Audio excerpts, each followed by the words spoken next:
Hello starlings and welcome back, or welcome if you are new here. My name is Sienna Skye and I run the Little PsyCrow channel to bring awareness and understanding to mental health, psychological disorders, trauma, and healing. Today I want to discuss misophonia.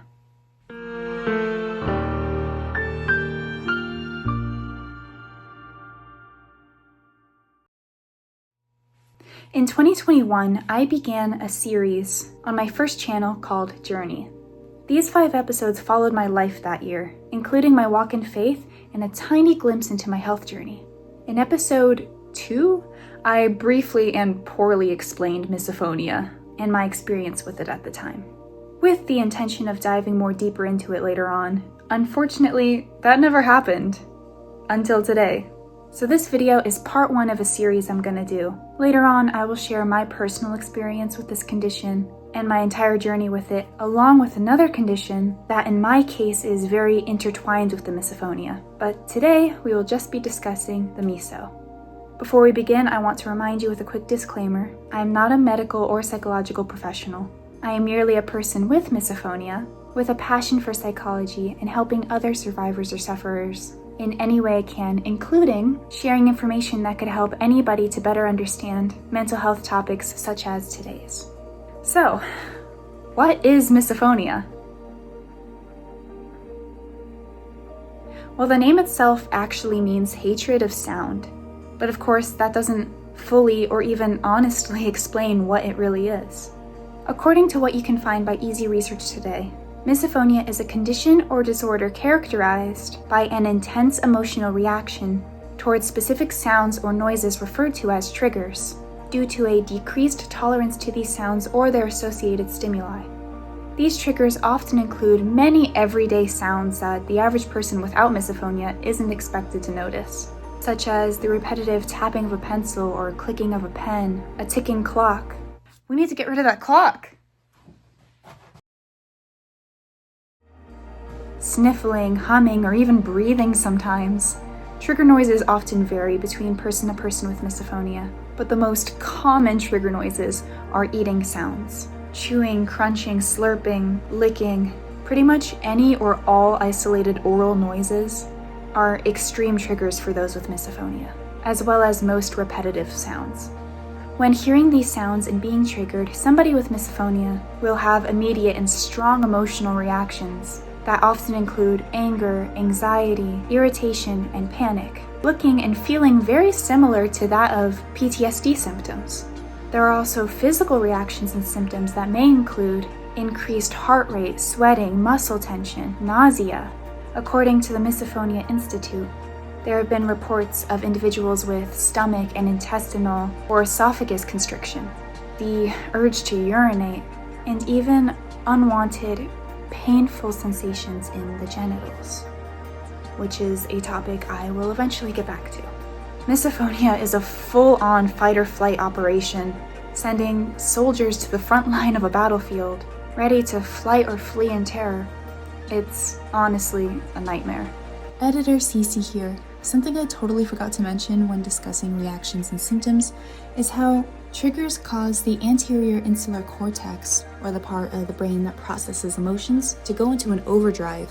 Essentially, the fight or flight response sort of short circuits the areas responsible for memory and focus. And so now, speaking from personal experience, when I'm triggered, not only do I feel all of the symptoms I talked about before, but I often hit a point where my brain just shuts down and it's hard to remember things, it's hard to function. It feels like my body and my mind is just caving in on itself. This is another reason why it feels and looks so similar to being triggered in PTSD.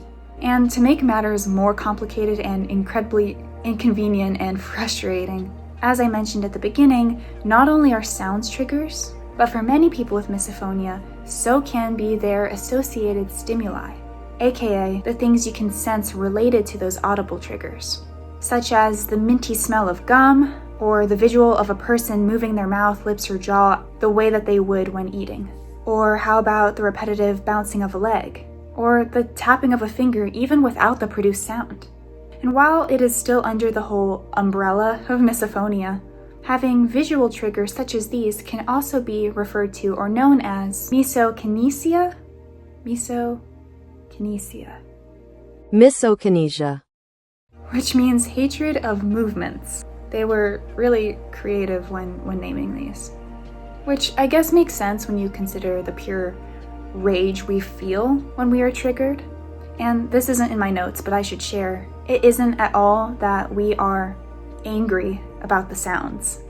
These sounds and these triggers actually trigger something in the brain to create these feelings of anger and disgust and rage and fear. If it weren't for that, we probably couldn't care less about the sounds. It's like being pinched and responding with an ow. But in many cases of misophonia, it is way more distressing and sometimes even physically painful than a pinch. For some of us who experience physical pain symptoms, including the one that most people don't even want to talk about, the best way that it can be described is being sexually assaulted or raped by the sound. These are physical reactions that we feel, physical pain, and it is very real.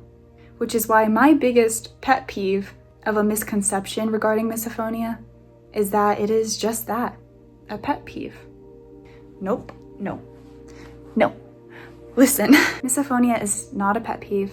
It is not as simple and as common as being understandably annoyed by a mouth-open chewer. There is really a huge difference between being bothered or annoyed by something and being in incredible distress and enraged, feeling strangely scared for your life. And you can't even question it because all that your brain and your body can register while being triggered is that it is in immediate danger and it needs to get away or put an end to the threat that it's perceiving the trigger to be.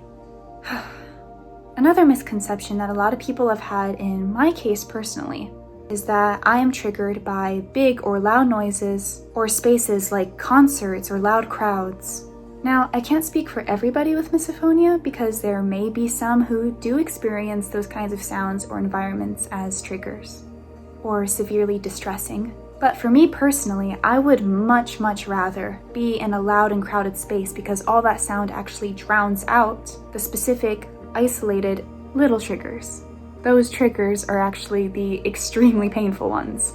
And so it is in smaller groups and quieter spaces that I feel immensely uncomfortable, my skin is crawling, my body is tense in the fear that once the slightest little trigger happens, it will send it into a full panic. And once the pain starts, it doesn't stop. At least not for me.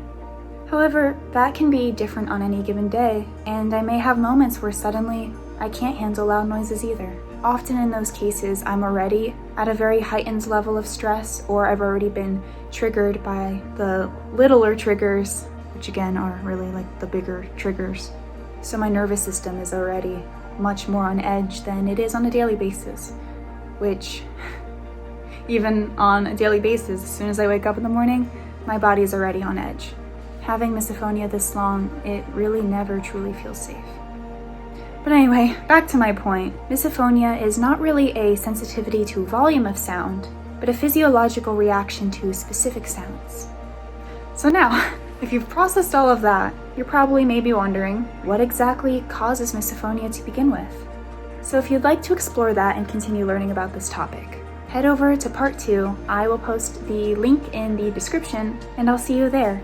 If you have any questions or comments regarding anything mentioned in this video, please comment them below. And if you have any prayer requests, please don't hesitate to comment those either. I will read them and I will be praying for you. Thank you so much for watching, and God bless.